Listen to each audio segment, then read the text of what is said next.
Hello and welcome, this is Roger Splish. I hope you're having a great day, and today we're going to talk about 5 things that I would like to see in the upcoming Battlefield 6 game that will come out later this year.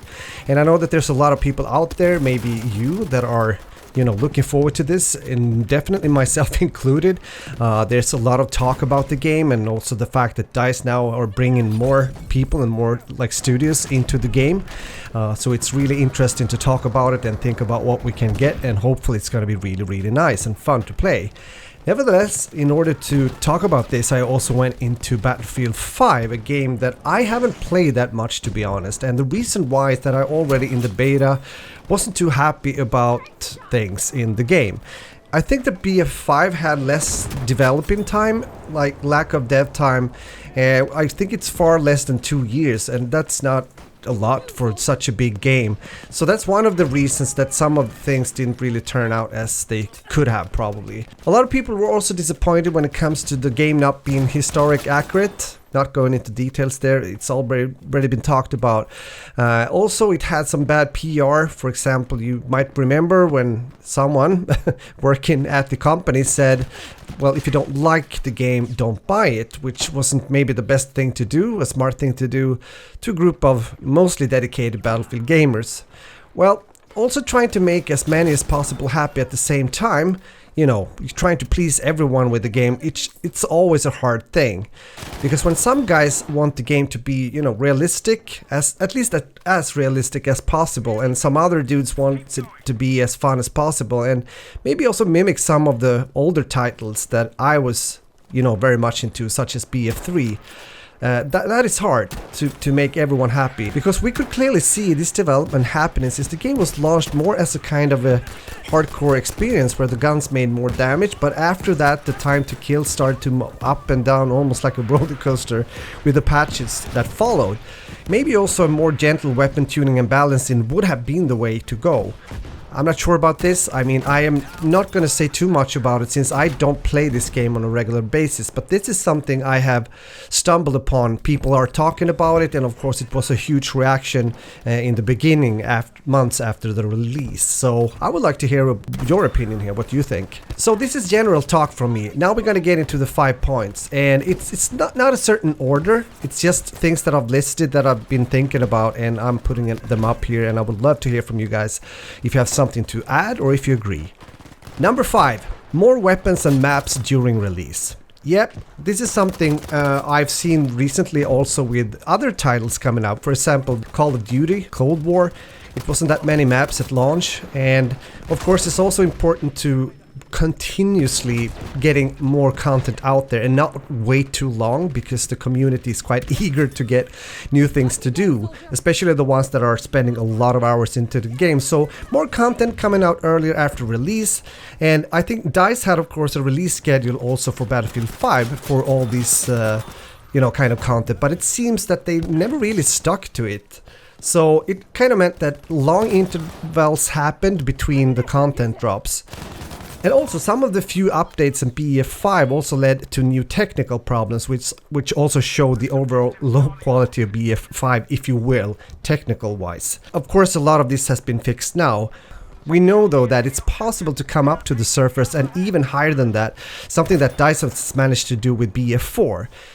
Probably not so much more will be done with BF5, but with BF4, a lot of people forget that that game had a huge amount of bugs upon its release, but in this case, thanks to continuous post-launch support, DICE managed to turn the tide, and eventually BF4 became one of the best titles in the Battlefield franchise. So again, DICE should probably have tried to stick to their BF5 roadmap and fulfill given promises. On number 4, better and simpler designed user interface. It's a personal thing, and I know this is mostly towards design also, but it also has to do with when you're, for example, finishing an assignment. It would be very beneficial if it automatically equipped the next higher tier assignment, so you don't have to go back to the main menu to do that. This is something that works pretty well, at least in my book, since I do play a lot of Call of Duty, for example Cold War, and it kind of takes care of itself, and this is something they maybe can look into. Maybe it's a small thing, but I think it's a good one. And again, also the design overall when it comes to a standard kind of format where you just have the main options available on the first page, so you don't have to click through like page after page just to reach what you want. That's also something I would like to see. On my number 3 spot, I have something which a lot of people have been talking about as well. A proper spotting system, meaning not only like being a sniper using binoculars, and also enemy visibility. I do like when everyone can actually spot enemies. I know that some people don't. It depends on what kind of background you have as an FPS gamer, but I kind of like that. And I also think that the visibility in BF5, sure, I'm a bit older than some of you guys, but my eyes are still working pretty well.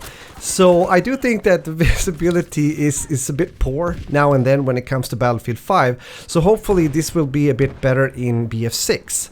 To be honest with you, there's been complaints already also, and I'm again referring to another franchise that I do play, which is Call of Duty, and I'm thinking about Modern Warfare, the dark like environments in rooms and buildings. It's also hard to see there, and even in Cold War there has been complaints. So I don't know if this is a thing that the devs like to do, or if it just happens by any means. I also know that there was a discussion when you get down in Battlefield 5, you know, you have to lie there and call for help, or just bleed out and then spawn again. I would like to be able to move. I think I like that feature in a game where if you get down, if you could crawl, you know, maybe into cover and get help. Of course, we also have to think about the fact that in Battlefield 5, every class has this small med pack, which is also a thing that is a bit of annoying. This goes out of the, like, you know, 5 things that I've been talking about, but I have to add it in there. You shoot someone, you make, like, let's say 89% damage, and that person just disappeared out of sight into a bush or something, heal up a bit, and then, yeah, then you have to start over. I'm not sure I'm a huge fan of that kind of system. Spot number 2, make a game mode such as Firestorm a standalone game. This is of course besides the core game, but I really think it's needed to be on this list, because nowadays, you know, battle royale games are a huge thing. A free-to-play game, and I'm referring now to whatever it might be called in Battlefield 6, if they will have something like that. I think that's the way to go, because looking back now, it's much better for many reasons to have a free-to-play game version. There's also too much competition right now out there. I mentioned Warzone that offers like similar experiences but for free, so I think that's the way to go. It might also be more beneficial actually for the core game of Battlefield, if you think about it, to have this split or separation, so DICE could offer more content such as maps on a more regular basis, which would, you know, prevent the fact that they could lose players that drops off due to the lack of new content. On my number 1 spot, better support and communication. I do believe, and I've seen this through the years with a lot of franchises and titles overall when it comes to games, video games, I do believe that the one thing that always leads to both goodwill between the actual devs and the community is good support and communication. And through the years, as I said, it's been shown that regaining player loyalty has always been very beneficial and also important. I believe that many BF5 players were disappointed about the terminated support, and something that also happened quite early on. So therefore the return of, for example, test servers, which is called CTE, that stands for Community Test Environment, could be a great way to make the community feel engagement, but also hope that you know, Battlefield 6 won't be abandoned halfway through its life cycle, because then also the community feels as they are participating and giving their valuable feedback. Because you have to remember this, never underestimate the power of the community, because they are the ones that also at the end of the day decide whether they will buy the game or not. So understanding the community's desire is kind of crucial for a game developer and publisher. Now with that said, I hope you enjoyed this video. It's not that long, but I do think it's important to talk about this, and hopefully also a topic for discussion, because I know, especially if you have many hours into game such as Battlefield and the whole kind of series of Battlefield, you probably have thoughts and opinions about this as well. So let me know in the comment section. Thanks a lot for watching. If you enjoyed, make sure to hit that like button, and also, as I said, maybe make a comment. And if you want to follow me more, make sure to subscribe and turn on the notification bell. Thank you guys, take care now, and game on.